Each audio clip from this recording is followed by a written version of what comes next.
understanding females is a survival skill. What do I mean by this?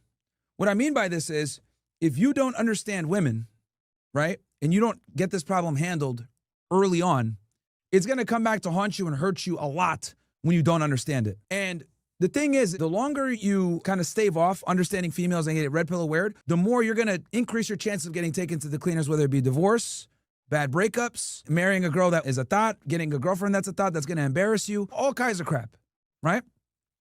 And being aware of female nature literally can save your life, chat. And I mean that literally. And one of the things, now that we've established why it's so important to understand female nature, it's a survival skill, let's get into this specific video. Women have more options than you do. And since women have more options than you do, they behave poorly. I'm going to say that again.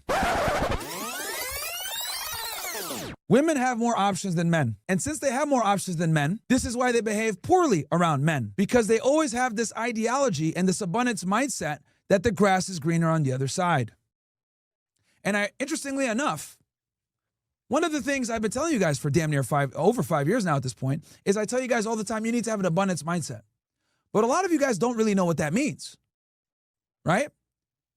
An abundance mindset, chat, is simply the ability to not give a about women when they play their games that inevitably is going to come your way.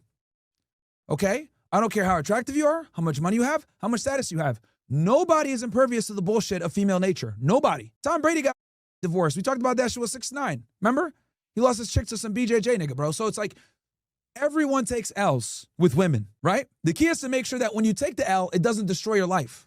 That makes sense, guys? This is why when you get into relationships with women, you do it in a manner where you're always protected, where you're not in a position where if things were to go bad, she could destroy you. And this is why I tell you guys, don't get married with the state.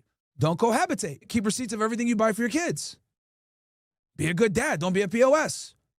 So God forbid something happens down the road, you have all this evidence to show, no, I'm taking the kids.